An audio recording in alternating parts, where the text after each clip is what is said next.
હું તો પેલા વોચ ટોલ નાકા પર છું તો પેલા ચોકીદાર કેમ મૂડ નથી, ગર્લફ્રેન્ડ જતી રહી, ના ના સાહેબ એસા કા હસી જાય ખાલી ખાલી हो जाए कोई ખેંચેલું જ રાખે તું. તમારે સૌથી વધારે ખુશ થવું હોય ને તો 4 રસ્તે ઉભા રહેવા લોકોને જોવાના. બધી લાશો જ ફરતી હોય, બસમાંથી ઉતરે, ટ્રેનમાંથી ઉતરે, ગાડીમાંથી, લગ્નમાં અંદર તમે જો બધી લાશો જ હોય. તમે બીજા દિવસે તમે હસતા થઈ જાઓ, ચાલો આપણો આમાં નંબર ના આવે. તમારી પાસે 50,000 રૂપિયા ભેગા થાય ને, 50,000, આપણે કરોડપતિઓની વાતો નથી કરવી, એમની લેવલની સામાન્ય માણસની વાત કરું. 50,000 રૂપિયા હોય ને મોક્ષ જોઈતો હોય ને, જીવતા સરદાર પટેલ જેવો, ગાંધી જેવો, જનક રાજા જેવો, તમારે કોઈ બેંક લોન ના હોય, કોઈ દેવું ના હોય, કોઈને આપવાના ના હોય, તમારા જ હોય. તો આ 50,000 રૂપિયા લઈ અને તમારી આજુબાજુ તમારા કુટુંબ પરિવારમાં કોઈ બહેન દીકરી કુવાસી આપણી દુખી હોય, એના ઘેર 12 મહિનાનું સીધું સામાન ચૂપચાપ અપાઈ દેજો, જીવતા મોક્ષ મળી જશે. જીવતા મોક્ષ મળી જશે. ખૂબ બનાવ્યા મંદિરો, ખૂબ બનાવી ધર્મશાળાઓ, ચલો થોડા માણસો પણ બનાવીએ, ચલો થોડા માણસો પણ બનાવીએ. આજે મારી બંગલાની સ્કીમ ચાલતી હોય અને મારી બેન ભાડે રહેતી હોય, લાનત છે મારા બંગલાઓને. મારો બનાવી ગમે તેવો હોય, બેન મારી છે.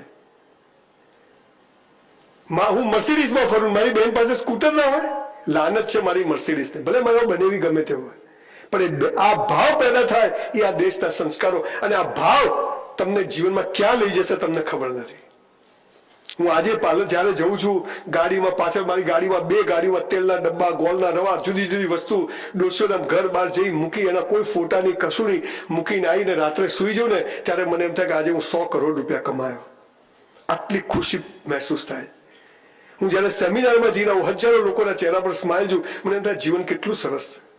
તો આવી નાનકડી વાતો છે કે જે કરો તે બેસ્ટ કરો. કશું જ તમને કહે ને ધ્યેય ઊંચો રાખો ને, કશું તંબુરે થવાનું નથી. પેલું ઝાડ દેખાય છે, ના દેખાવું જોઈએ. પક્ષી દેખાય છે, નહીં. એની આંખ દેખાય છે, નહીં. માત્ર કીકી દેખાવી જોઈએ. પેલા ચશ્મા આવે તો કશું દેખાય દે, ઝાડ બાર કશું દેખાય દે. તું તારા ભાગ્યનો ઘડવૈયો છે, પેલા વાળ ખેંચે સાલું કશું થતું નથી.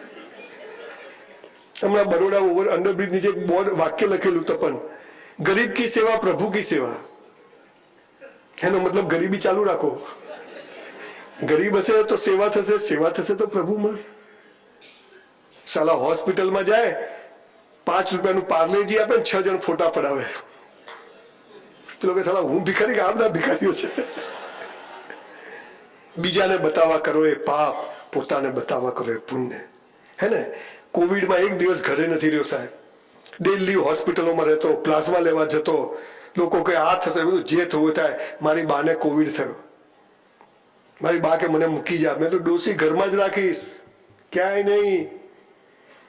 એની સેવામાં હું રહ્યો, મને પણ કોવિડ થયો. મારી વાઈફ કે હવે મેં તો તને બી થશે. ઘરમાં 6 ને થયો, કોવિડ જતો રહ્યો. સમજી ગયો હવે બધા નફર છે. મોત કાલ આવતું હોય તો આજ આવે, પણ જીવવું તો વટથી જીવવું. અને મોત આવશે તો ચોથની પાચન નહીં થાય. તો ધીરુભાઈ ના મર્યા હોત, લલિતા ના મર્યા હોત, જય લલિતા ના મર્યા હોત, માઇકલ જેક્સન ના મર્યા હોત.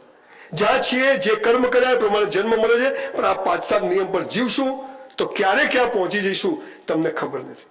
જે ચીજોની કલ્પના કરો ને એ થતું. સ્કૂલમાં સલાહ કે આ ધ્યેય નક્કી કરો, કેટલાના ધ્યેય પૂરા થાય? કોઈના નહીં. અને જે નક્કી નથી કરતું એ મર્સિડીઝમાં ફરે. અને પેલા ધ્યેય નક્કી કરવા સ્કૂટરે કીકો મારતા હોય બાપડા. તકલીફ છે. એટલે જીવન બહુ મસ્ત છે. કોઈ દિવસ ઈશ્વરથી ફરિયાદ કરશો નહીં, ઈશ્વરથી માગશો નહીં. એ આપવાનું નથી, જમા કરાવો. જે કરો તે જોબ કરો છો બેસ્ટ કરવાની. મારામારી કરવાની નહીં, પણ થાય તો છોડવાનું નહીં. એ બી ટોપ દે થોડા અહીંયા તું નહીં કે હું નહીં. ખાલી ખાલી શું કબડ્ડી કબડ્ડી. અમારે અમદાવાદમાં બીજો જોડે મારી નાખીશ, અરે નહીં હો. સમજે શું ચાલે આ જુદી છોડી દે. અરે છોડેલો જ છે ભાઈ તું. આવું સરસ મનુષ્યનું જીવન છે. ઈશ્વર જે કરે તે સારા માટે. એ 12માં ટકા ના આવ્યા હોત તો અહીં ના હોત. ડાયમંડમાં ના ગયો તેમાં નુકસાન ના કર્યું તો કન્સ્ટ્રક્શનમાં ના ગયો, કન્સ્ટ્રક્શનમાં પૈસા ના કમાયો તો જીમ લાઇબ્રેરીઓ ના થઈ હોત, એમાં નુકસાન કરીને ચલાવ્યું તો લોકોએ બોલવા માટે કોલેજોમાં બોલાવ્યો, મારો કોઈ વિડીયો કોઈએ અપલોડ કરી દીધો, એ વિડીયો 4 મિલિયન 40 લાખ લોકોએ જોયો, ગામે ગામથી ફોન આવવા, હા ભાઈ સારું બોલે છે, મફત બોલે, હા મફત, હા બોલાવો બોલાવો.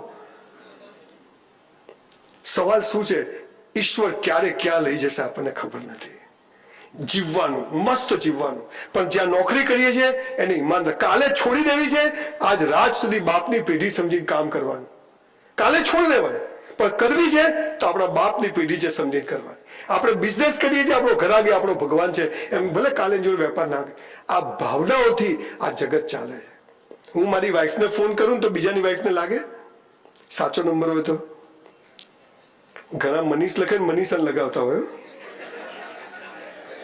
તો આ શું જાય છે? તરંગો જાય છે. એમ ઈશ્વર તમે જયારે આ બધું પાળો છો ને ત્યારે એના તરંગો છૂટે છે. એ ક્યારે વરસાદ લાવી દેશે, ક્યારે તડકો લાવી દેશે, ક્યારે છાંયડો લાવી દેશે તમને ખબર નથી. અને તમારું પણ જીવન ક્યારે ઉન્નત બની જશે તમને ખબર નથી. હું કોઈ નસીબદાર હોત તો ધીરુબેન ત્યાં જન્મ્યો હોત, પણ નસીબ બસીબ હોતું નથી, બનાવવું પડે છે, અને એટલે મનુષ્ય જન્મ મળ્યો છે. અને આ દેશ તો દુનિયાને રસ્તો બતાવ્યો છે સાહેબ. એટલે તમને કહું છું સાહેબ, જે કરો તે બેસ્ટ કરો, પરિવારને સાથે લઈને ચાલો, મા બાપની ખૂબ ઇજ્જત કરો, મા બાપ ભગવાનથી પણ વિશેષ છે એવો ભાવ સતત રાખો, અને બાળકોને સતત સંસ્કારોથી જીવન જીવ, પૈસાથી નહીં, વસ્તુઓથી નહીં, સંસ્કારોથી જીવન જીવતા શીખવાડો. એ આ દેશની તાકાત હતી. અને એટલે આ દેશમાં તમે જુઓ, મોહમ્મદ પૈગંબરની આગળ કોઈ નહીં, મોહમ્મદ પૈગંબરની પાછળ કોઈ નહીં, જીસસ ક્રાઇસ્ટની આગળ કોઈ નહીં, જીસસ ક્રાઇસ્ટની પાછળ કોઈ નહીં. અને આ દેશમાં ગલીએ ગલીએ, મોહલ્લે મોહલ્લે નરસિંહ મહેતા, કબીર, તિરુવલ્લુવર કેટલા લોકો પેદા થયા છે આ દેશમાં. એટલે આ સંસ્કૃતિ બહુ મજબૂત છે. અને હું ભાઈ તપનભાઈ તમને એક મેલ આપીશ, કદાચ બધાને ફોરવર્ડ કરજો, કેવી રીતે થઈ શકે. 5000 શોધ, દુનિયાની 5000 શોધો આ દેશમાં થયેલી છે. આ ધોળીવાત બધું ચોરી ગયા છે. એરિસ્ટને આમ કીધું, એરિસ્ટોટલ તારા બાપા અહીંયા કહી ગયા છે. આ તો બધું ચોરી ચોરીને હાલ લખે છે. તમારો ઇતિહાસ કેટલો? 300 500 વર્ષ, 2000 વર્ષ, અહીંયા 10,000 વર્ષથી મંજીરા વગાડીએ. ભગવાનને પણ પૃથ્વી પર આવી કુંવરબાઈનું મામેરું કરવું પડે છે. ભગવાનને પણ આવી અને નરસિંહ મહેતાની હુંડી લેવી પડે છે. ભગવાનને પણ સ્વામિનારાયણ ભગવાન થઈને અહીંયા આવવું પડે છે. આ દેશની ભૂમિ છે. એટલે બધું ભૂલી, ભલે નાનામાં નાની 20,000ની જોબ હોય, 10,000ની જોબ હોય, 5 લાખની જોબ હોય, નિયમો એકલા છે. અને આ નિયમો જે પાળે છે એ પછી ધીરે ધીરે સામાન્ય માણસોથી ઉપર થતો જાય છે, અને ક્યારે ક્યાં પહોંચી જાય છે આપણને ખબર નથી. આ સ્ટીવ જોબ્સ એપલ કંપનીનો માલિક, એની માં કોણ ને બાપ કોણ એને ખબર નથી. આ દુનિયા છે. એટલે બહુ સરસ જીવન છે. મને અહીંયા બોલાવ્યો, તમે લોકો બહુ સરસ લોકો, છેક છેલ્લે સુધી બધા બેઠા, કોઈ ઊભા ના થયા.